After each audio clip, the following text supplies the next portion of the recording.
राधे राधे। हम लोग पढ़ रहे थे श्रीमद् भगवद गीता यथा रूप, जिसमें हम लोगों ने भूमिका पढ़नी स्टार्ट की थी। आज हम उसी को कंटिन्यू करेंगे। परम चेतन ईश्वर जीव से इस मामले में समान है। भगवान तथा जीव दोनों की चेतनाएं दिव्य हैं। ये चेतना पदार्थ के संयोग से उत्पन्न नहीं होती हैं। ऐसा सोचना भ्रांति मूलक है। भगवद गीता इस सिद्धांत को स्वीकार नहीं करती कि चेतना भौतिक संयोग की किन्हीं परिस्थितियों में उत्पन्न होती हैं। यह चेतना भौतिक परिस्थितियों के आवरण के कारण विकृत रूप से प्रतिबंधित हो सकती हैं। जिस प्रकार रंगीन कांच से परिवर्तित प्रकाश उसी रंग का प्रतीत होता है, परंतु भगवान की चेतना भौतिकता से प्रभावित नहीं होती हैं। भगवान कहते हैं, मध्याक्षेण प्रकृति ही। जब वे इस भौतिक जगत में अवतरित होते हैं तो उनकी चेतना पर भौतिक प्रभाव नहीं पड़ता। यदि वे इस तरह प्रभावित होते तो दिव्य विषयों के संबंध में उस तरह बोलने के अधिकारी ना होते, जैसे कि भगवद गीता में बोलते हैं, भौतिक कल्मश ग्रस्त चेतना से मुक्त हुए बिना कोई दिव्य जगत के विषय में कुछ नहीं कह सकता। अतः भगवान भौतिक दृष्टि से कलुषित या दूषित नहीं है, परंतु हमारी चेतना अभी भौतिक कल्मश से दूषित है। भगवद गीता शिक्षा देती है कि हमें इस कलुषित चेतना को शुद्ध करना है। शुद्ध चेतना होने पर हमारे सारे कर्म ईश्वर की इच्छानुसार होंगे और इससे हम सुखी हो सकेंगे। ऐसा नहीं कि हमें अपने सारे कार्य बंद कर देने चाहिए, अपितु हमें इस अपने कर्मों को शुद्ध करना चाहिए और शुद्ध कर्म भक्ति कहलाते हैं। भक्ति में कर्म सामान्य कर्म प्रतीत होते हैं, किंतु वे कलुषित नहीं होते। एक अज्ञानी व्यक्ति भक्त को सामान्य व्यक्ति की भांति कर्म करते देख सकता है, किंतु ऐसा मूर्ख यह नहीं समझता कि भक्त या भगवान के कर्म अशुद्ध चेतना या पदार्थ से कलुषित नहीं होते, वे त्रिगुणातीत होते हैं। जो भी हो, हमें यह जान लेना चाहिए कि अभी हमारी चेतना कलुषित है। जब हम भौतिक दृष्टि से कलुषित होते हैं तो हम बद्ध कहलाते हैं। मिथ्या चेतना का प्राकट्य इसलिए होता है कि हम अपने आप को प्रकृति का प्रतिफल या उत्पाद मान बैठते हैं। ये मिथ्या अहंकार कहलाता है। जो व्यक्ति देहात्म बुद्धि में लीन रहता है वो अपनी स्थिति स्वरूप को नहीं समझ पाता। भगवद गीता का प्रवचन देहात्म बुद्धि से मनुष्य को मुक्त करने के लिए ही हुआ था और भगवान से यह सूचना प्राप्त करने के लिए ही अर्जुन ने अपने आप को इस अवस्था में उपस्थित किया था। व्यक्ति को देहात्म बुद्धि से मुक्ति होना चाहिए। अध्यात्मवादी के लिए प्रारंभिक कर्म यानी कि कार्य यही है। जो बंधनों से छूटना चाहता है, जो मुक्त होना चाहता है, उसे सर्वप्रथम यह जान लेना होगा कि वह यह शरीर नहीं है। मुक्ति का अर्थ है भौतिक चेतना से स्वतंत्रता। श्रीमद् भागवतम में भी मुक्ति की परिभाषा दी गई है। मुक्तिर्हित्वान्यथारूपम स्वरूपेण व्यवस्थितिः। मुक्ति का अर्थ है इस भौतिक जगत की कलुषित चेतना से मुक्त होना और युद्ध और शुद्ध चेतना में स्थित होना। भगवद गीता के सारे उपदेशों का मंतव्य इसी शुद्ध चेतना को जागृत करना है। इसलिए हम गीता के अंत में कृष्ण को अर्जुन से यह प्रश्न करते पाते हैं कि वह विशुद्ध चेतना को प्राप्त हुआ या नहीं। शुद्ध चेतना का अर्थ है भगवान के आदेशानुसार कर्म करना। शुद्ध चेतना का यही सार है। भगवान का अंश होने के कारण हम में चेतना पहले से ही रहती है, लेकिन हम में निकृष्ट गुणों द्वारा प्रभावित होने की प्रवृत्ति पाई जाती है। किंतु भगवान परमेश्वर होने के कारण कभी प्रभावित नहीं होते।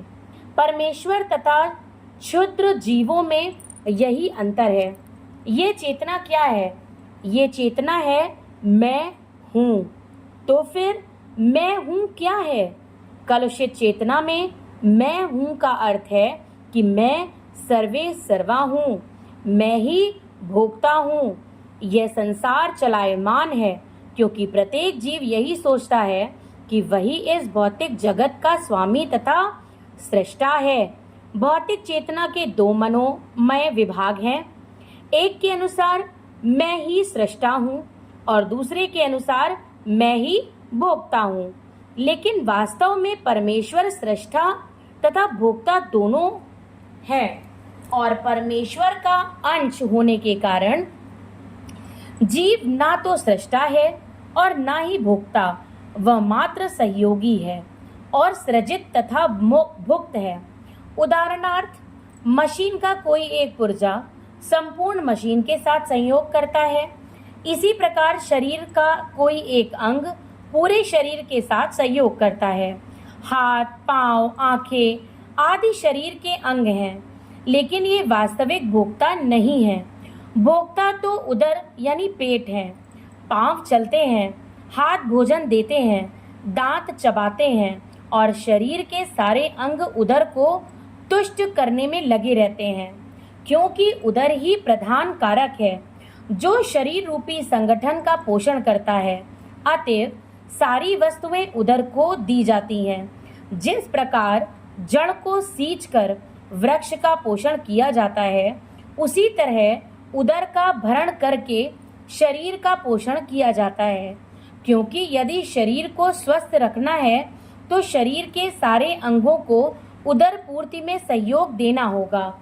इसी प्रकार परमेश्वर ही भोक्ता तथा सृष्टा है और हम उनके अधीनस्थ जीवात्माएं उन्हें प्रसन्न रखने के निमित्त सहयोग करने के लिए हैं।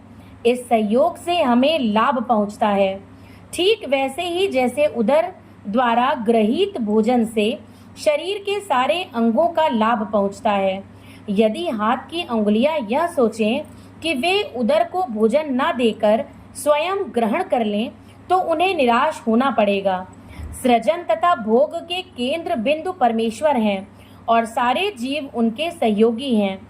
सहयोग के द्वारा वे भोग करते हैं। यह संबंध स्वामी तथा दास जैसा है। यदि स्वामी पूर्णतया तुष्ट रहता है तो दास भी तुष्ट रहता है। इसी प्रकार परमेश्वर को तुष्ट रखना चाहिए।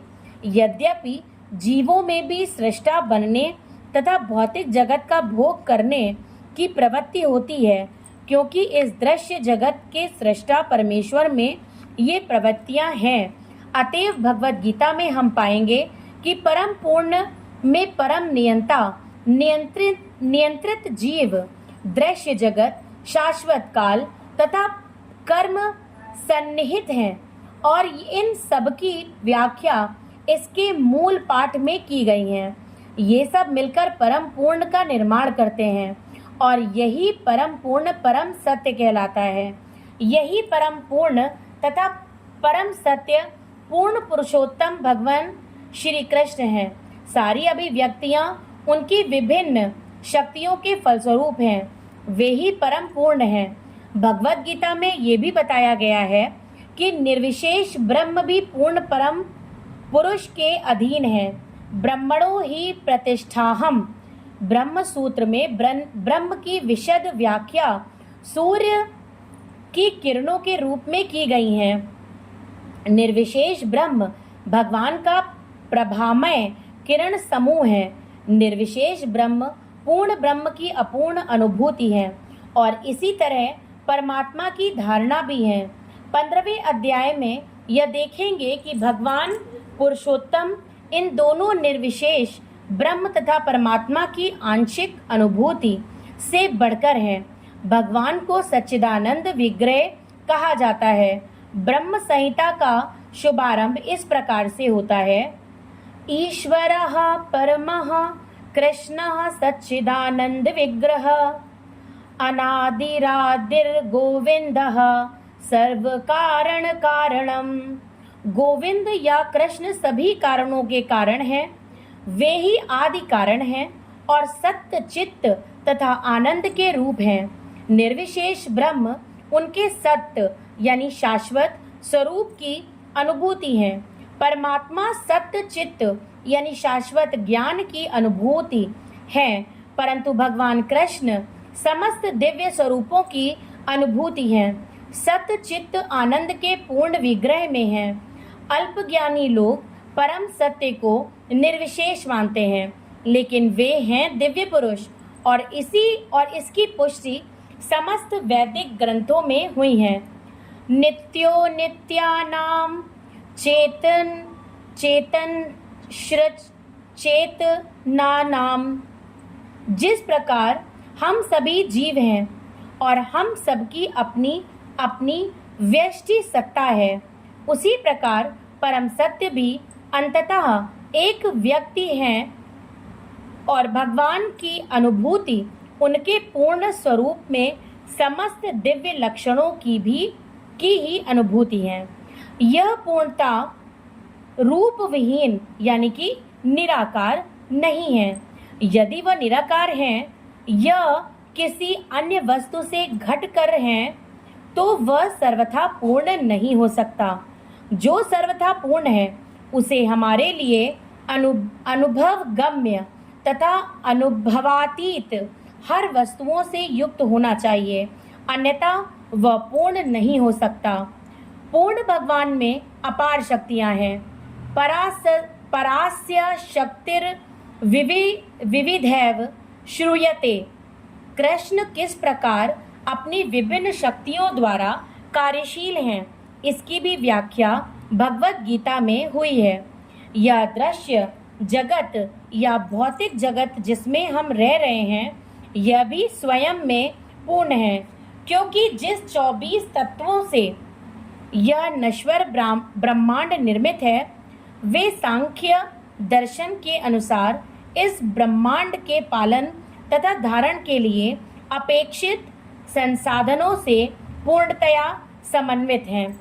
इसमें ना तो कोई विजातीय तत्व है, ना ही किसी की आवश्यकता है।